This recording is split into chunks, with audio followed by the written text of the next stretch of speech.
I got to tell you, I had an absolute blast putting this one together. I know you're going to dig it. You know, some music careers collapse slowly and others implode in an instant. I mean, in the world of rock, where egos are amplified and every move is under the microscope, even legends can sabotage their own careers. We've seen it time and again. With this in mind, I'm going to count down the top 5 worst decisions in rock history. I mean, blunders so bad they've gone down in history as cautionary tales. These missteps derailed albums and turned icons into punchlines. One of these stories is about an obsessed rock star who actually sunk $13 million and a decade into an overhyped album that in the end was really bad. Another one's about a singer who had the #1 band in the world, but one terrible interview and it ended his career overnight. Then this other legendary band thought they were really clever when they gave away an album to tens of millions of people for free, only to have all of them lead a worldwide revolt against it. And then one 80s rocker flushed his career down the toilet after putting out one of the worst music videos ever. You'll see what I mean next. These stories are coming up on Professor of Rock.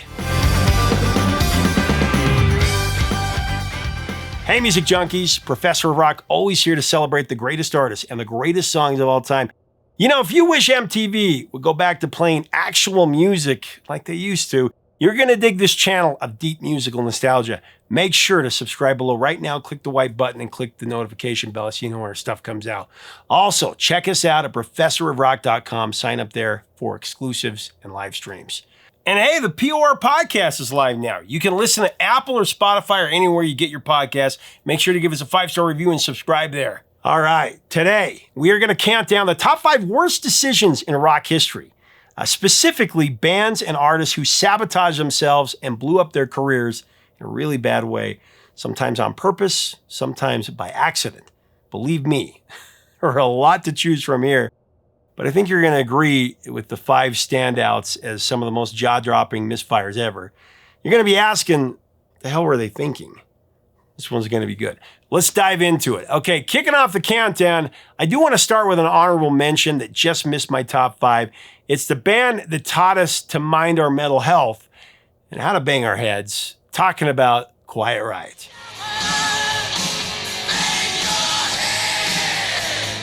Now, in November of '83, Quiet Riot made history. Their breakout album, Mental Health, knocked the Police Synchronicity out of the #1 spot on the Billboard 200. It became the first heavy metal album to ever top the chart. This was back in '83.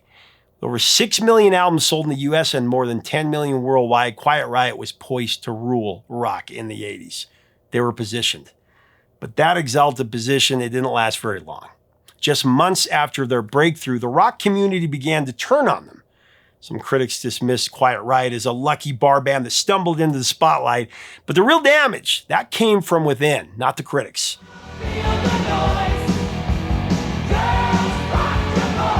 Lead singer Kevin Dubrow, never one to hold back, began running his mouth in the press. His alligator mouth, as the press would say. He targeted fellow LA metal bands and he threw shade where it didn't belong. Then he crossed the line. In one infamous interview, Kevin mocked Ozzy Osbourne, saying that he sang like a frog. It was pretty reckless. Ozzy wasn't just a peer, he was royalty. Even worse, Quiet Riot bassist Rudy Sarzo had once played in Ozzy's band during the Blizzard of Oz era. Wasn't good. The insult, it felt personal. According to Sarzo, Ozzy later punched him in the face backstage, retaliation for something that he didn't even say. Suddenly, Quiet Riot wasn't the band that kicked open the door for metal. They were pariahs. In July of '84, the band dropped Condition Critical. This was their follow-up to Mental Health. It went platinum barely, but the tide had turned. Critics were cold, fans were confused, and the band's attempt to repeat the formula with another Slade cover, Mama, We're All Crazy Now, it just felt like a retread.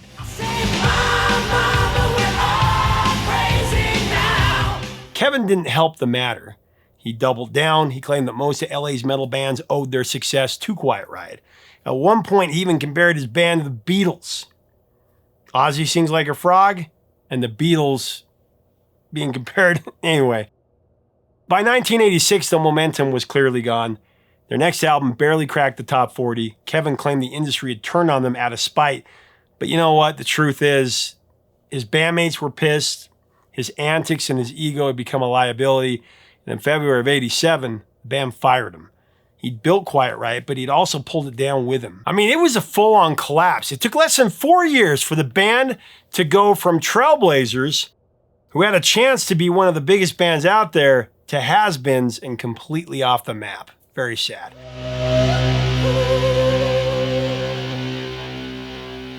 All right, let's kick off the countdown. Coming in at number 5, I gotta go with Kiss.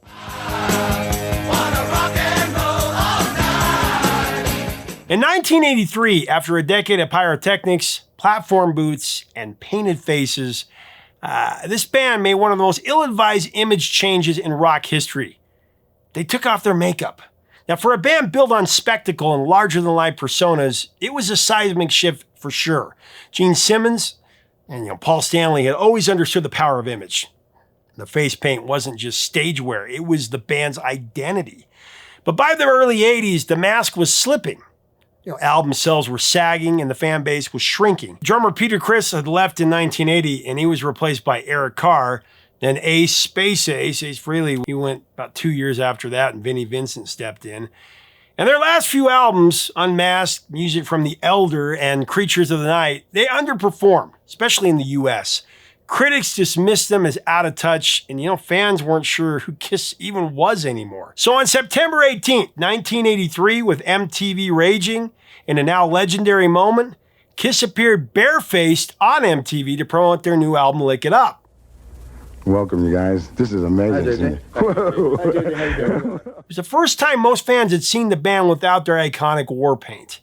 The move was intended as a creative and commercial reboot, let's say. Initially, it actually did work. Lick It Up went platinum. The title track became a hit.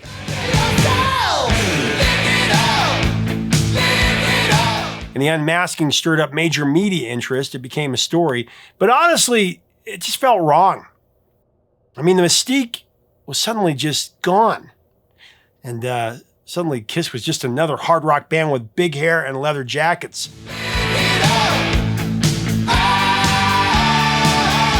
Instead of mythic comic book anti-heroes, they looked like extras from a Poison video, let's be clear. For a band that had once been accused of only being about image, removing that image left something wanting. Gene Simmons later called the decision necessary but really dangerous. He said, we had to do something drastic. We needed people to hear the music again, not just see the makeup. But in their effort to be taken seriously, Kiss became ordinary. They lost their edge. They were no longer leading rock into uncharted territory. They were chasing the trends that they helped inspire. Still, the 80s, it wasn't a total wash. There were albums like Animalize and Asylum. They produced top 20 rock chart hits like Heaven's on Fire and Tears Were Falling. It wasn't all bad, but it was a far cry from the face-painted heyday.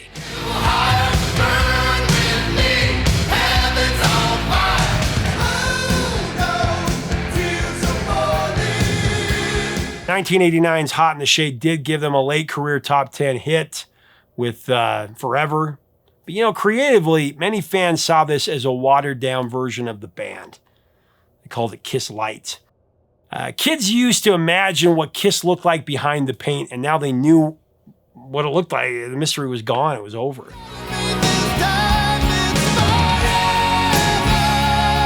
But it wasn't all bad. This one does have a happy ending.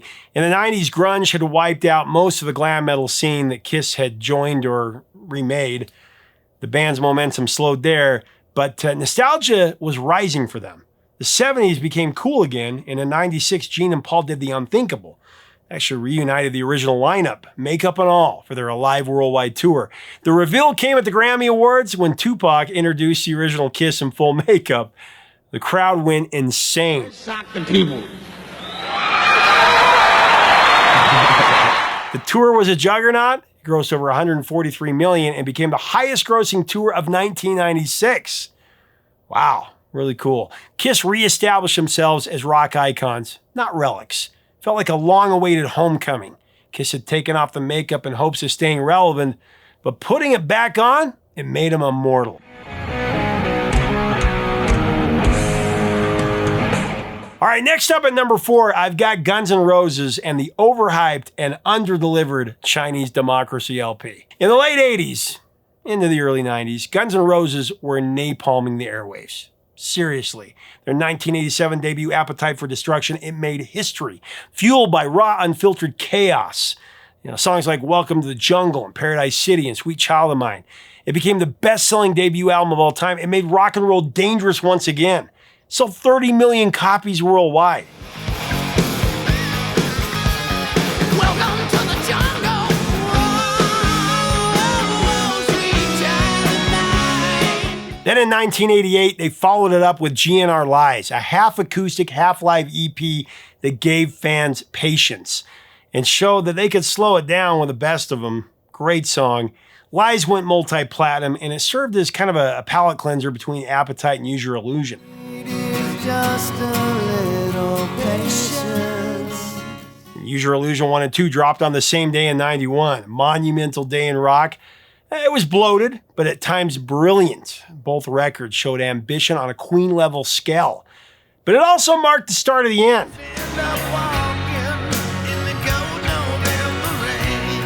In the wake of Illusion, the band's momentum slowed. In 93, GNR dropped the Spaghetti Incident, a punk covers album that felt at best like a placeholder. The album, it was critically shrugged off. Fans didn't connect with it either. The album is sold well, but the sense of purpose was gone for this band. GNR sounded like they were killing time, Ain't it fun when you're always on the run? Behind the scenes, the band was imploding. Izzy Stradlin had already quit in 91. Steven Adler had been fired years earlier due to drug use. Now the tension between Axl and Slash was even at a boiling point. Creative differences turned into an all-out war. Axl took increasing control over the band's direction, both musically and legally. By the mid-90s, Slash, Duff McKagan, and Matt Sorum had all walked. Guns N' Roses, as the world knew them, ceased to exist. In their absence, Axl became a recluse in the studio. He plotted a massive comeback. Originally intended as a quick follow-up to Illusion, the project titled Chinese Democracy turned into a myth. Equal parts obsession and hallucination. Axl holed up in studios. He burned through producers like Roy Thomas Baker and Sean Bevan, and reportedly spent over $13 million making one of the most expensive rock albums ever recorded. Dozens of songs were written. Dozens of songs were discarded. Then in 1999, the band released this.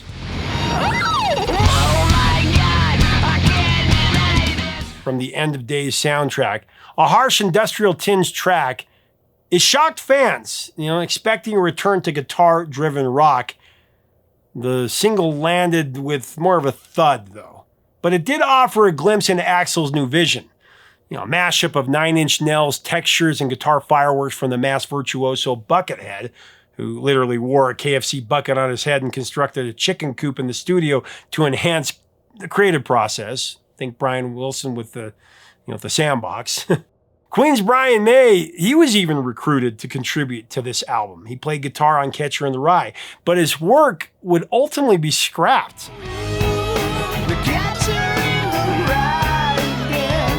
May would say he was disappointed, but he wasn't surprised. GNR was no longer a band. It was a mad science project. Songs were leaked. Tracks like IRS and Better, they circulated years before the album was finally finished.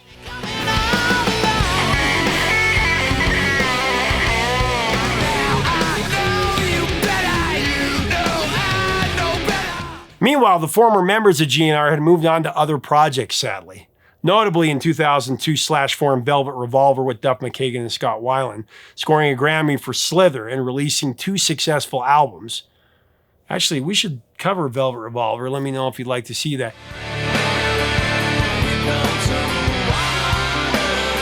Geffen Records eventually gave up trying to set a release date for Chinese Democracy. While Axl toured under the GNR name with a revolving cast, the core chemistry that once made them lethal was gone. When Chinese Democracy finally dropped on November 23, 2008, it felt more like an artifact from another time. It did debut at number 3 on the Billboard 200, was certified platinum, but its cultural relevance had passed, and it was a far cry from Appetite. Critics, they were divided, some slamming the LP's overproduction and lack of cohesion. But what was worse is that it just didn't feel like Guns N' Roses. What was meant to be a thunderous return, it landed with a whimper. It was pretty bad. You know what made Chinese Democracy such a cautionary tale? It wasn't just the bloated timeline or the sonic departure.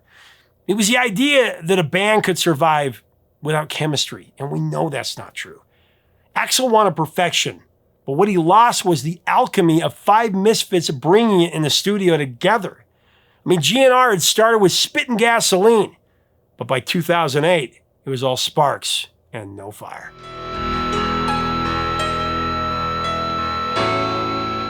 Coming in at number 3, I've got Roger Waters and his divorce from Pink Floyd. Now, at some point in the late 70s, Roger Waters decided that he was Pink Floyd. To be fair, he was the dominant creative force behind the band's most ambitious albums, Dark Side of the Moon, Wish You Were Here, Animals, and The Wall. I mean, his fingerprints were all over the lyrics, the concepts, the messaging.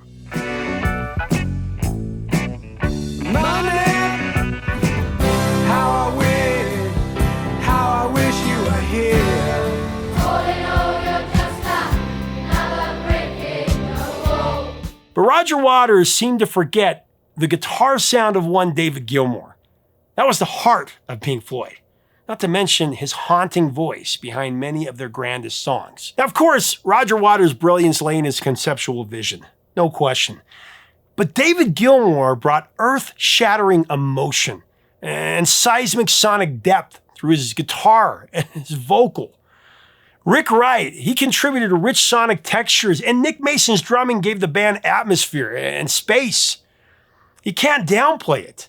During the Wall sessions, Waters forced Wright out of the band completely. And by the time they recorded the final cut in the early 80s, Gilmour's involvement was minimal at best.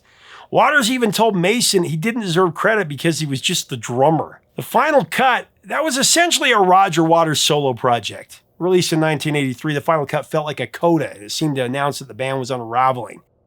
It was not as tight as the other albums, for sure.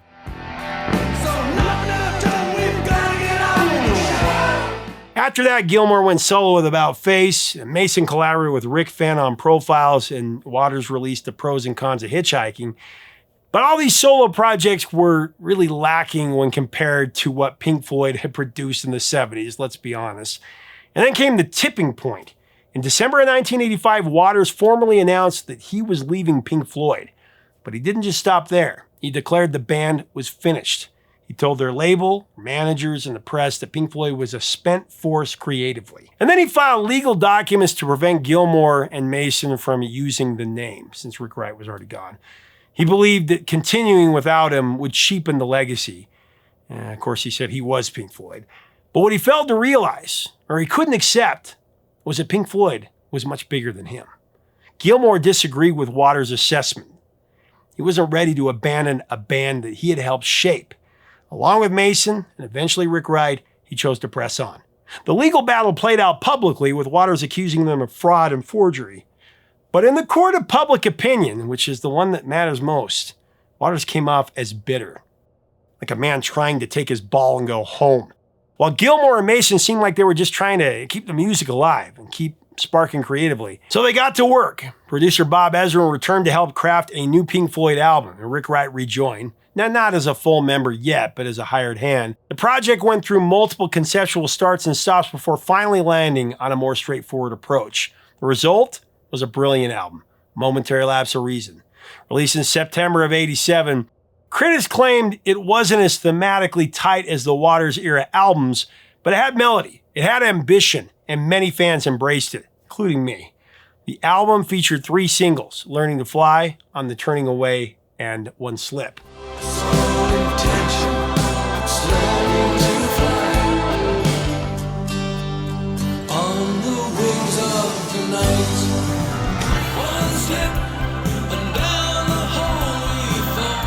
All 3 dominated the US rock charts. 2 of them hit number 1. Momentary Lapse of Reason, that debuted at number 3 in both the US and the UK, and it hit number 1 in several countries. It went on to sell 6 million copies. And the tour that followed was an enormous success, with elaborate light shows, inflatables, and packed stadiums around the world. It had become clear Pink Floyd could survive without Roger Waters. Not only survive, they could thrive. Waters, meanwhile, was touring smaller venues behind Radio Chaos.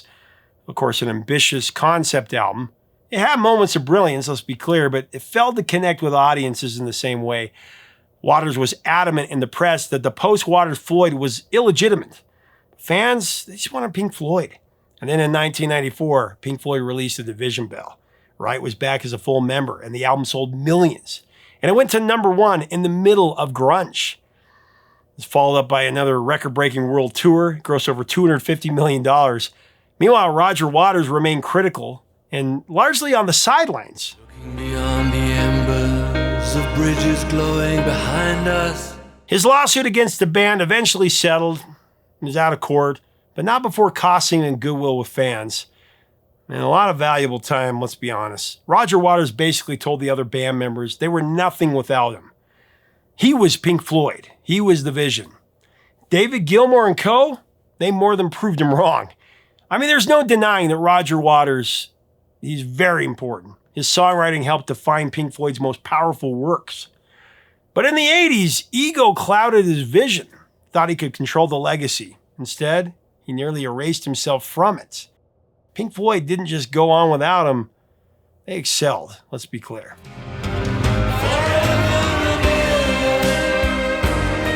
All right, we've reached #2 on our countdown of the worst decisions in rock history, and I'm sure you saw this one coming. I gotta go with Billy Squier and the Rock Me Tonight video.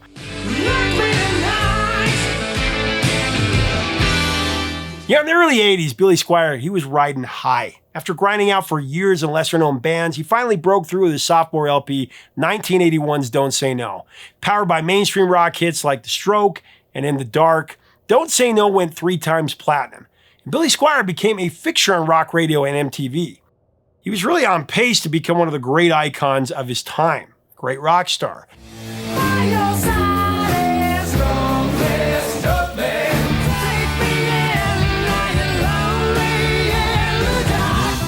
Billy followed that up with his double platinum Emotions in Motion, scoring another hit with Everybody Wants You.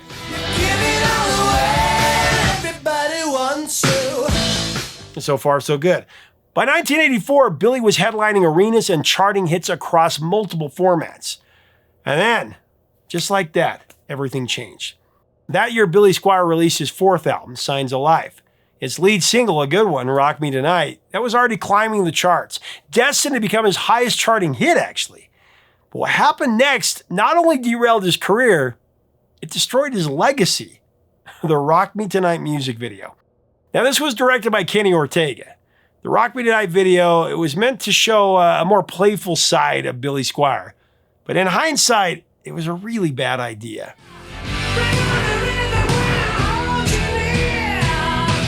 The video showed Billy prancing across a pastel bedroom in a pink tank top, twirling and flopping around on satin sheets. It was soft lit, surreal, and for rock fans, completely off-brand.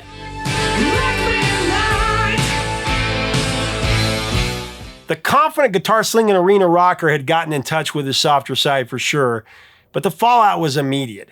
Industry insiders called it career suicide. Billy himself would later reflect, that video destroyed my career. It was a misunderstanding, a misrepresentation. I didn't see it until it was too late.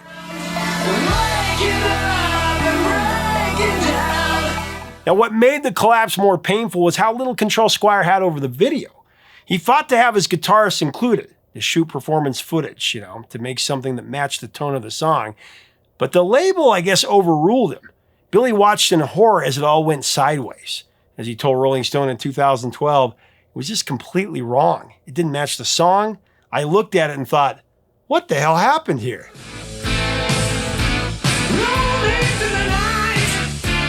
But the most tragic part, the song was a hit. Rock Me Tonight reached number 15 on the Hot 100, and Billy Squier was on his way up. I mean, musically, it was classic Squire. Sharp hooks, a killer guitar tone. It should have been another building block in his legacy and pushed him forward.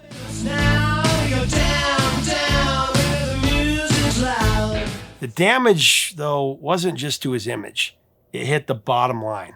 Signs of Life had strong initial sales, but it quickly stalled. Concert ticket demand dropped, started playing to half-empty audiences. Radio cooled off as well. His next album, Enough Is Enough, that stalled at number 61. And although he continued to release solid music, even scoring some rock chart hits, Each album did progressively worse than the one before. The shadow of the Rock Me Tonight video, that loomed over everything he did. Billy Squier went from arena headliner to punchline, unfortunately. That one video became an unshakable narrative, a shorthand for artistic self-sabotage.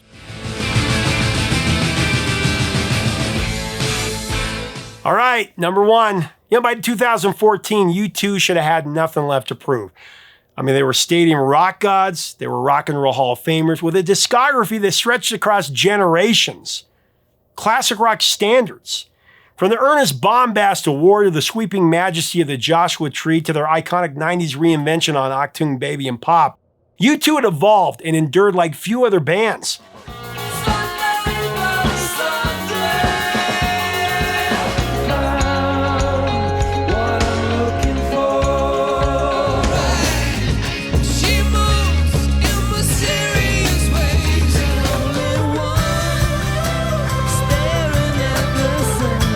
But even the biggest bands have been known to step in it from time to time. In the 2010s, U2 made a mistake that would haunt them for years. It all happened at an Apple product launch on September 9th, 2014. The Flint Center stage was steeped in tech history. It was where Steve Jobs had unveiled the original Macintosh, right? That day, Apple introduced the iPhone 6 and the Apple Watch. But the real surprise was U2. Bono, The Edge, Larry Mullen Jr., and Adam Clayton took the stage, and they announced their new album, Songs of Innocence. Pretty cool. Okay. Great album title, right? I feel the same way about products. We're the blood in your machines. Then came the twist. So Apple had already delivered the album free of charge to every iTunes user worldwide. 500 million people woke up with a new U2 album in their music library. You're welcome.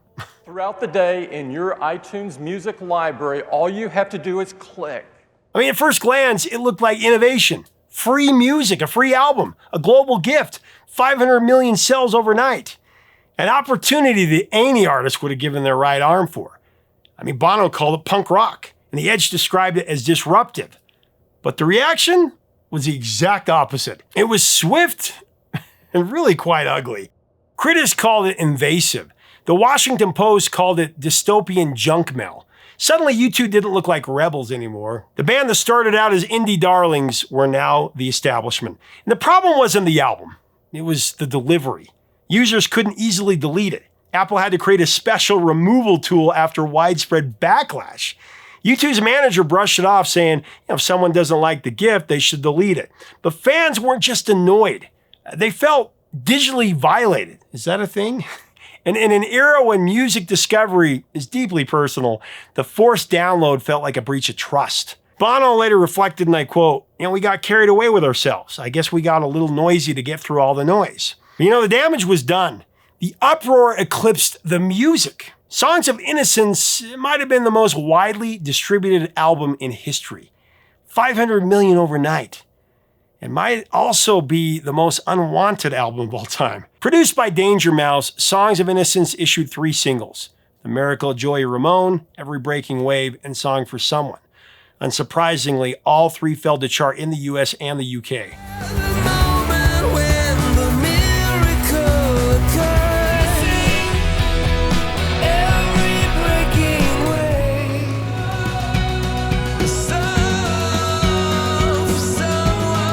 The songs did get a little love in their homeland, Ireland, but not much. The album was, by design, a return to U2's roots. Songs about youth and family and the innocence of growing up in post-war Dublin.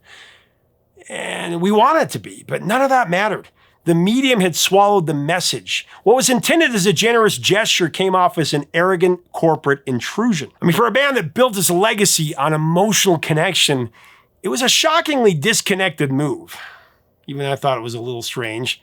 And I'm a U2 fan. And trying to make history, U2 became a meme. Even today, people remember that time that U2 invaded your phone. More than the album itself. And there you have it. Actually, it's a pretty decent album. I would put it up there as probably one of their best of the last 15 years. But man, it was a rough decision. And there is a light, don't let it go out. So there you have it. Those are my 5 biggest mistakes in rock history. And a lot of them, didn't destroy U2. They're still as big as ever as they just played the Sphere and love U2. But it's just interesting how bands can make a mistake.